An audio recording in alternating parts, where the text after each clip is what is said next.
नमस्कार, नेपाल टाइम्स ट्रेनिङमा हार्दिक स्वागत छ। म रश्मिता उदास। सत्ता साझेदार दलहरूले 5 दिनभित्र न्यूनतम साझा कार्यक्रम बनाउने सहमति गरेका छन्। आज बिहान बालुवाटारमा बसेको बैठकमा उक्त कार्यक्रम बनाउनका लागि समिति पनि गठन गरिएको छ, जसको संयोजक बनेका छन् एमाले अध्यक्ष केपी शर्मा ओली। सो समितिमा हरेक दलका एक जना सदस्य रहने उपप्रधान तथा गृहमन्त्री रवि लामिछानेले जानकारी दिएका छन्। अब यो समितिले खास गरी जनताको दैनिकीलाई सहज बनाउन र मुलुकको खस्कदै गएको अर्थतन्त्रलाई उकास्ने कस्ता खालका कार्यक्रमहरू ल्याउँछ र त्यसको कार्यान्वयन पक्ष कस्तो हुन्छ भन्नेमा सबैको चासो छ। यसअघि सोमबार पनि प्रधानमन्त्री पुष्पकमल दाहाल नेतृत्वको पहिलो मन्त्री परिषद बैठकमा अर्थतन्त्र सुधार गर्ने केही निर्णयहरू पनि भएका छन्, जसमा मन्त्रीहरूले चालू आर्थिक वर्षमा बढेको 15% तलब नलिनेदेखि वित्तीय र मौद्रिक नीतिको सामञ्जस्यपूर्ण कार्यान्वयनबाट अर्थतन्त्रमा देखा परेका तरलता संकुचन, उच्च ब्याज दर, विदेशी मुद्राको सञ्चितमा परेको दबाव तथा पुँजी बजारमा आएको गिरावटलाई सम्बोधन गरी अर्थतन्त्रलाई गतिशील बनाउने, राजस्वको लक्ष्य प्राप्त गर्न चुहावटलाई कडाइका साथ नियन्त्रण गर्ने र यसका लागि राजस्व प्रशासनमा आवश्यक पुनर्संरचना गर्ने, अर्थतन्त्रमा देखिएका समस्या समाधान गर्न, राजस्वको लक्ष्य प्राप्त गर्न एवं आर्थिक वृद्धि हासिल गर्न निजी क्षेत्रसँग सहकार्य र सहयोगलाई वस्तुपरक रूपमा घनीभूत गराउने लगायतका निर्णयहरू गरेको छ। सरकारको यी र यस्ता निर्णयहरूलाई नतिजा दिने गरी कार्यान्वयन गराउने मुख्य भूमिकामा छन् अर्थमन्त्री विष्णु पौडेल, जसले हिजो मात्रै मुलुकको अर्थतन्त्र सावधानीपूर्वक कदम चाल्दा ठिक ठाउँमा आउने बताएका छन्।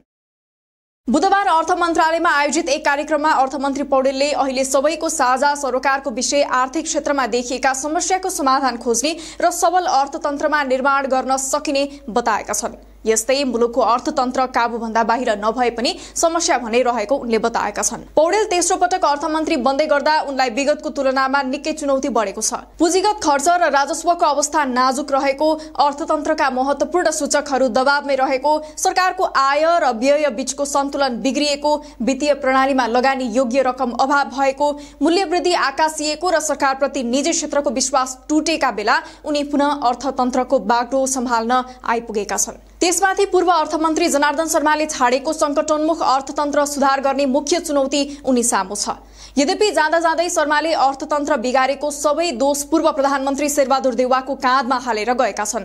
तर बजेट बनाउँदादेखि गभर्नरसँगको शत्रुतापूर्ण सम्बन्ध, केही व्यापारिक घरानासँगको साँठगाँठ, नीतिगत भ्रष्टाचारलाई चरम चुलीमा पुर्याएको, अर्थतन्त्र उकास्ने भन्दा पनि झनै खस्काउने निर्णय, निजी क्षेत्रलाई चिड्याउने लगायतका कामले जनार्दन शर्माको कार्यकाल निकै विवादास्पद रह्यो। यद्यपि अर्थतन्त्र शर्माको पालामा मात्रै होइन, त्यसअघि अर्थमन्त्री हुँदा विष्णु पौडेलको पालादेखि नै ओह्रालो लाग्न सुरु भएको थियो।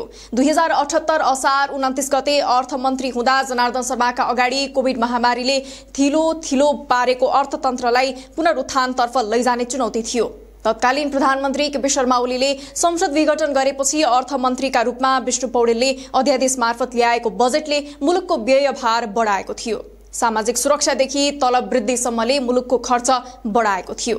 उच्च आयातका कारण विदेशी मुद्राको सञ्चिती 15 खर्बबाट 13 खर्ब 65 अर्बमा झरेको थियो। सुधानान्तर घाटा सुरु भएको थियो। आन्तरिक तथा बाह्य ऋण उच्च दरले बढेको थियो। उच्च ऋण प्रवाहका कारण घरजग्गा तथा शेयर बजारमा लगानी वृद्धि भएर कारोबार अस्वाभाविक रूपमा माथि पुगेको थियो।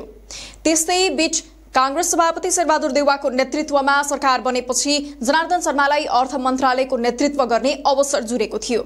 यस्तोमा शर्माले प्रतिस्थापन बजेट ल्याएर अर्थतन्त्रलाई चलायमान बनाउँछन् भन्ने अनुमान थियो। तर जब शर्माले अर्थमन्त्रीको जिम्मेवारी सम्हाले त्यसयता अर्थतन्त्रको तस्बिर झनै बिग्रिन थाल्यो।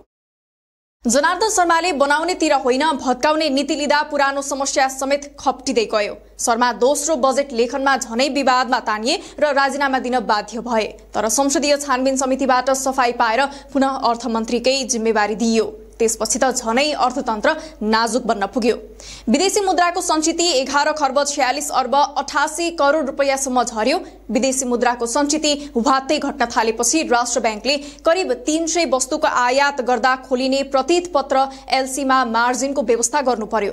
यसबाहेक वाणिज्य मन्त्रालयले 10 वटा वस्तुको आयात प्रतिबन्ध नै गर्नु पर्यो, जुन गत 1 गतेबाट बल्ल पूर्ण रूपमा खुलेको छ। तैपनि राष्ट्र ब्याङ्कले वाणिज्य ब्याङ्कहरूलाई निर्देशन नदिएका कारण एलसी खुलेका छैनन्। यस्तै शर्माले दोस्रो बजेट मार्फत ल्याएका कार्यक्रमहरूले सार्वजनिक वित्तलाई पनि तहस नहस पार्यो। कुनै अध्ययन बिनै सनकका भरमा आय करको सीमा वृद्धि गरे भने आयात रोकिएको अवस्थामा राजस्वको लक्ष्य उच्च राखे। कर्मचारीको तलब वृद्धि गरे, यसले गर्दा चालू वर्षको सुरुवातदेखि लक्ष्य अनुसार राजस्व उठ्न सकेको छैन। त्यसले गर्दा आन्तरिक ऋण उठाएर कर्मचारीलाई तलब खुवाउनु परेको छ। उनकै कार्यकालमा निजी क्षेत्र महिनौसम्म सडकमा आन्दोलन गर्न पुगे। शेयर बजारको मनोबल मात्र गिरेन, अन्य थुप्रै व्यापार व्यवसायको मनोबल कमजोर भयो। तत्कालीन अर्थमन्त्री पौडेलबाट खराब विरासत पाएका शर्माले झनै खराब बनाएर पुनः पौडेललाई नै अर्थतन्त्रको चाबी बुझाएका छन्। यद्यपि पौडेल आउनासाथ शेयर बजारमा हरियाली छाउन थालेको छ। निजी क्षेत्रले पनि उनीसँग वार्ता गरेर आन्दोलन फिर्ता लिएका छन्। पौडेलको सुरुवात केही सकारात्मक त देखिएको छ, तर आफ्नै अघिल्लो कार्यकालदेखि जनार्दन शर्माको कार्यकालमा खस्किएको अर्थतन्त्रलाई लयमा ल्याउनु निकै कठिन छ। अब उनले राष्ट्र बैंकसँग अर्थ मन्त्रालयको सम्बन्ध सुधार गर्नुपर्छ। राष्ट्र बैंकको स्वायत्ततालाई उकास्दै गभर्नर तथा त्यहाँका अधिकारीहरूसँग संस्थागत समन्वय गरी अघि बढ्नुपर्छ। यस्तै आय व्ययको सन्तुलन तथा सार्वजनिक खर्च कटौती गर्नेमा उनले जोड दिनुपर्छ। अर्थ मन्त्रालय र माथतका निकाय तथा कर्मचारीको शुद्धिकरणमा जोड दिनुपर्छ, ताकि राजस्व वृद्धि र खर्च कटौतीमा सहयोग पुग्छ। यस्तै पुँजीगत खर्च बढाउन र तरलता अभाव सुधार्न पौडेलले उत्तिकै ध्यान दिनुपर्छ। निजी क्षेत्रसँगको आत्मविश्वास बढाउनुपर्छ। अर्थतन्त्रको तत्कालीन समस्या समाधान नै अर्थमन्त्रीको पहिलो कदम हुनुपर्नेछ। बैंकहरूसँग लगानी योग्य रकम छैन, निजी क्षेत्रले लगानी गर्न पुँजी पाएको छैन, राजस्वले चालू खर्च धान्न सकेको छैन।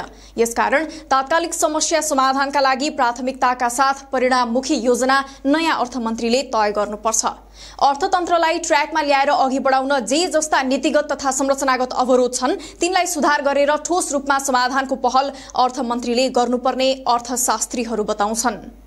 विष्णुले मन्त्रालय सम्हालेपछि र सरकारले आर्थिक एजेन्डालाई प्राथमिकता दिँदै पहिलो बैठकबाटै देशको अर्थतन्त्रलाई प्राथमिकतामा राखेपछि वर्तमान सरकार र खास गरी अर्थमन्त्रीसँग सबै क्षेत्रको आशा र अपेक्षा उभात्तै बढेको छ। सरकारको सार्वजनिक एजेन्डापछि परिवर्तनका सूचकहरू देखिन थालिसकेका छन्। लामो समयदेखि आन्दोलित उद्योगी व्यवसायीले आन्दोलन बिसाएर सरकारलाई सहयोग गर्ने वचन दिएका छन् भने देखिने गरी लामो समयदेखि नकारात्मक रहेको पुँजी बजारमा हरेक दिन उच्च अङ्कमा सुधार देखिएको छ। यद्यपि सुरुवातका यी परिवर्तनका सूचकको स्थायित्व कहिलेसम्म हुने भन्नेमा सबै चिन्तित छन्। चालू खर्च बढाउने खालका कार्यक्रमहरूको स्क्यानिङ गरेर कम आवश्यकतालाई व्यापक रूपमा कटौती गर्ने र पुँजीगत खर्च प्रभावकारी रूपमा हुने प्रणाली विकास गर्नुपर्ने विज्ञहरूको सुझाव छ। बजेट प्रणालीभित्र पनि करिब 50 देखि 60% काम नलाग्ने खालका कार्यक्रम छन्। तीमध्ये काम नलाग्नेलाई खारेज गर्ने, कम महत्त्वका लागि कम र बढी महत्त्वकालाई बढी महत्त्व दिएर नयाँ परिणाममुखी कार्यक्रम ल्याउन विज्ञहरूले सुझाव दिएका छन्। विज्ञहरूका यस्ता सुझावसहित विभिन्न कारणले अर्थ मन्त्रालयको गुमेको छवि फर्काउन अर्थमन्त्रीले के गर्नु पर्ला? तपाईका सुझाव पनि अवश्य व्यक्त गर्नुहोला। ताजा खबरहरूका लागि नेपाल टाइम्सको अनलाइन पोर्टल www.nepaltimes.net मा पनि गएर हेर्न सक्नुहुनेछ। यसैगरी हाम्रो युट्युब च्यानल र फेसबुक पेज पनि अवश्य भिजिट गर्नुहोला। तपाईले गर्नुभएको लाइक, कमेन्ट, शेयर र सब्स्क्राइबका लागि धेरै धन्यवाद। नेपाल टाइम्स हेर्दै गर्नुहोला। नमस्कार।